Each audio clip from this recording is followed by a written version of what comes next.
What is up, y'all? Welcome to the week 6 recap. We are about to start week 7, but I'm glad to get it to you late than never. I have on this week our first repeat champ, or at least our first repeat high scorer, Throw Rogan Experience. Congratulations, Throw Rogan Experience. Anything to say, sir? I think we got to go with the artist formerly known as Throw Rogan Experience and then go from there and see how this Ah, works. true. No more Aaron Rodgers on your team. May have to look into changing that team name. But nonetheless, even without Aaron Rodgers, you were able to score 174.96 points this week. So great job to you. Anything to say to the league? God bless Josh Allen. God bless them. Am I right? You ain't wrong. You ain't wrong for that. Okay, so let's go ahead and roll into this, shall we? Let's do it. Let's go. And away we go, y'all. Welcome to the week 6 recap, y'all. So this week we are naming it Raise Your Hand If You Are 3-3, because it seems that is about 5-6 of us out there who are 3-3 at this point in the league. And it is very competitive, very oddly scoring, but overall super exciting that I still have a fighting chance in this league. All right, y'all. As always, we are going to get it started with a busted cap, a weekly recap where we start with the closest matchup of the week and then end with the beatdown of the week. We will roll into the No My Man's Manager of the week after that and end up with our new league leaders. I say new because, spoiler alert, one of them is on with me right now. Are we ready to roll, Throw Rogan? Let's do it. All right, let's go. So I'm getting a little bit tired of being in this close victory or close loss category. And I am a little bit upset that I was in this category with Check My Balls, who fortunately was able to score 100 points this week. So shout out to Check My Balls. But I am, not happy with the 116 points that I scored this week. Overall, happy that I got a win, but this was tough to watch for me. Anything to add about this one, Throw Rogan?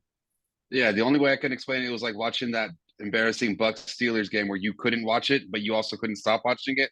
You wanted to turn away, but you're like, God, somebody's got to win this, and you just happened to be the one who didn't die. And guess who won? I'm glad Tommy B for the last time, and I was about to say Heinz Field, for the last time in Pittsburgh is got a taste of a loss in his mouth. But yeah, this was tough. I was fortunate enough to get enough from Christian McCaffrey and your man Jalen Hurts, and was able to eke out a win. We're gonna go ahead and move on to this one because this whole matchup was just barf. Check My Balls, got a lot to figure out. He did have a good match or a good start with Deion Jackson, who seemingly decided to take over all of Jonathan Taylor's responsibilities. However, he did to start his quarterback. I believe he released Brandon Ayuk. Yeah, And had that been played against me, I would have definitely lost this one. So tough call, man, all the way around. But fortunately, I was able to get to improve to 3-3, and unfortunately, Check My Balls moves to 1-4. I think it's officially time to panic. Ready to move on, brother? Yeah. All right, moving on. Bolts Creek taking down Bag Chasers. Bag Chasers yet again finding himself in the losers column. I cannot talk too much shit as Bag Chasers' sole win this season is against me. So Bag Chasers is struggling. However, Bolts Creek is proving to be a valuable opponent, one of our few 4-2 teams out there, taking down Bag Chasers by a score of 139.92 to 103.20. That Bolts Creek was really carried away by Joe Burrow, who was just, I guess, had a mission to score as many touchdowns as he possibly could this week to make up for his lack of production the previous weeks. Was it 4 total touchdowns, 3 passing and 1 rushing? Yeah, 4 total touchdowns, 3 passing, 1 rushing, and then that 50-yard pass. Oh, right. He had a 50-yard bonus, right? Ja'Marr Chase also having a great game due to Joe Burrow, but we'll get to him soon. Bag Chasers, I'm glad to see that Michael Pittman is producing for you. I'll be honest, I don't know how many more times he's going to do this now that JT is back in the picture. I'm hoping not many more times, so I don't regret this trade. But I'm glad to see that Michael Pittman is producing. Other than that, still some stuff to figure out there, Poppy. But a lot of stuff. Way to go to Bolts Creek. 4-2, Bag Chasers moving to 1-4. It's going to be close to see the battle of basement between he and Check My Balls. I'm excited to see it play out. They know they don't get number one pick next year by getting last, right? It is Like not a number one pick guaranteed. The picks will be the lottery decision again. Moving on, Team Kittle, two Kittle, too late, aka Leo, taking down Dirty Mike's Chubbs or Mike by a score of 145.44 to 118.84. Team Kittle too late, moving to 3-3, while Dirty Mike's Chubbs moves to 4-2. The only thing I can explain about Mike's performance this week, now he did score more points than me, but I feel like his team was hungover from last week's huge victory against Connor McKager. Obviously, Stephon Diggs did the damn thing, but when you have Tyreek Hill going on the opposite side of you or opposing you, it kind of doesn't matter. And then when you don't have the rest of your team, players like Nick Chubb scoring less than 10 points, it's going to be very difficult. What did you notice about this matchup, Throw Rogan? the Jaguars absolutely shitting the bed against Matt Ryan and company, and letting Matt Ryan go back to 2012 type mode. Matty Ice with Julio Jones. Yeah, that was stupid. It is interesting. Benjamin too, kind of falling flat on his face. Looked to be a good waiver wire pickup. Ended up that whole Cardinals offense is kind of sus at this point. But all of it is, yeah. Hopefully it clicks, but it clicks later in the season. Hopkins is back this week, so he is actually taking the field right now as we speak. So we'll get on to this next matchup to actually talk about some of these other players in the league. Finding Debo, finding another win, moving to 3-3.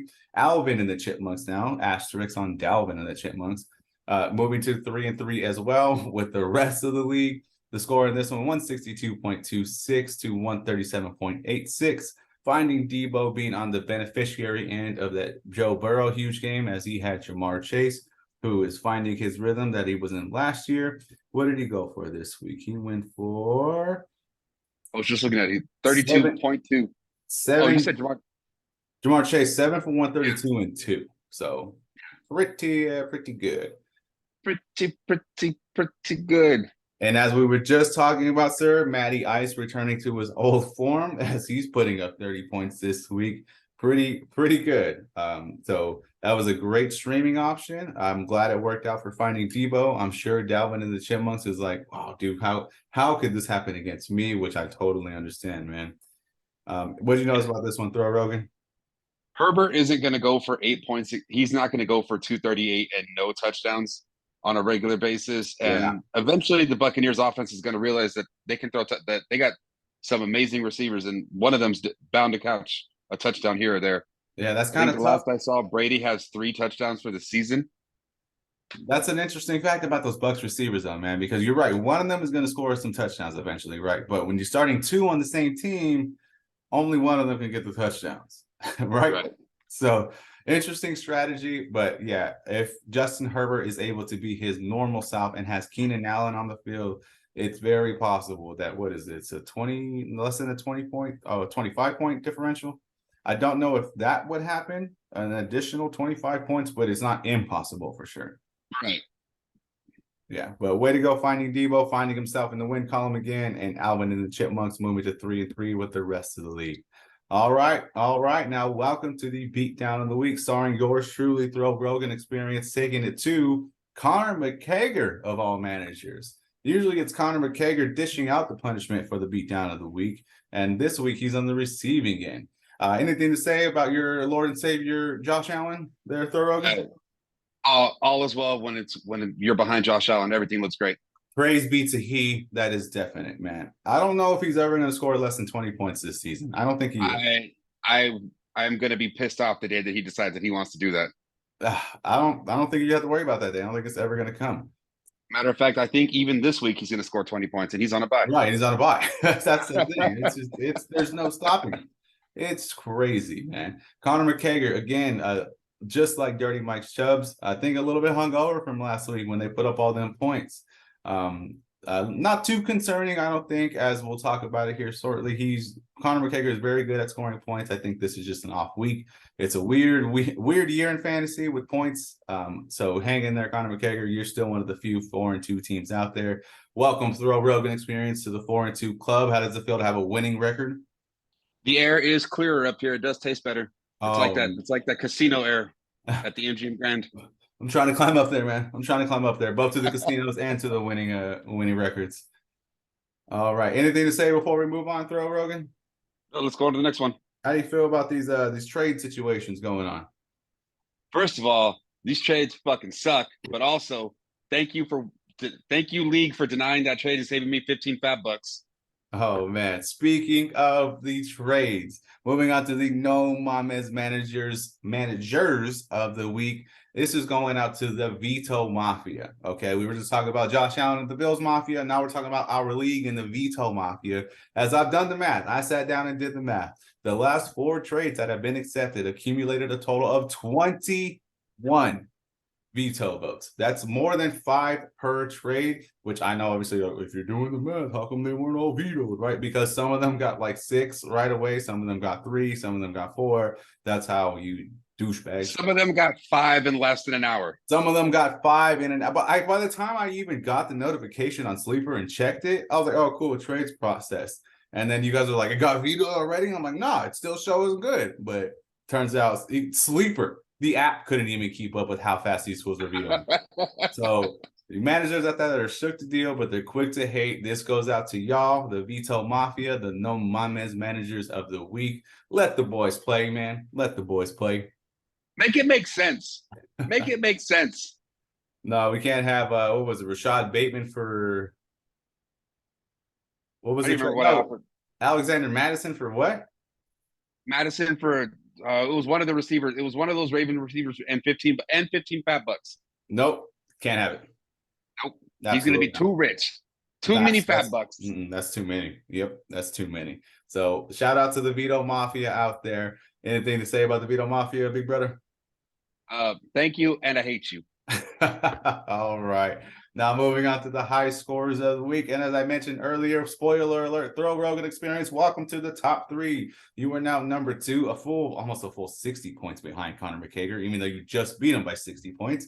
But welcome to being number 2 in the league. Dirty Mike Chubbs rounding out the top 3 with 923 points. Throw Rogan Experience coming in at 2 right now with 929. And Connor McCager still sitting above us all at 987, even on a low scoring week.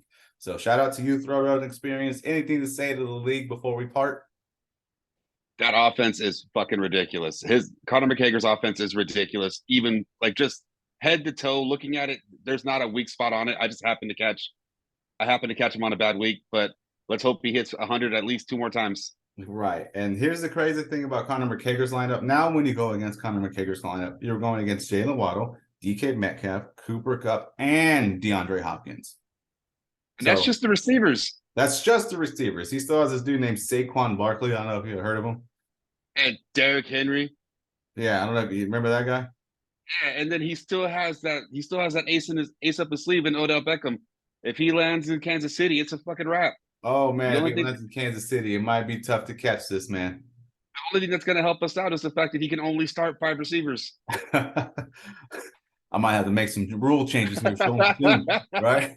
I'm kidding, y'all. I would not do that. I love the integrity of the game. Fuck y'all for trying to say that I don't have any integrity. The Veto Mafia out there. Anything to say before we start off week 7, sir? Let's do this. I got to figure out how to get Josh Allen in the game this week, and that's it. If I'm able to do that, I'm good. Yeah, right. How do we get Josh Allen to play? Maybe we can sprinkle some points from the weeks before into this week. That might be a thing, right? Yeah, if I can just take if he scored 45, I didn't need all 45 to win my game. Let me take 15 of those and just add those up somewhere else. Exactly. I think that should be permissible. All right, Throw Rogan Experience, the team formerly known as Throw Rogan Experience. I'm looking forward to the new name. Have a great week, everybody. Don't forget to set y'all lineups, and let's continue this competitive play. Peace, y'all. Later.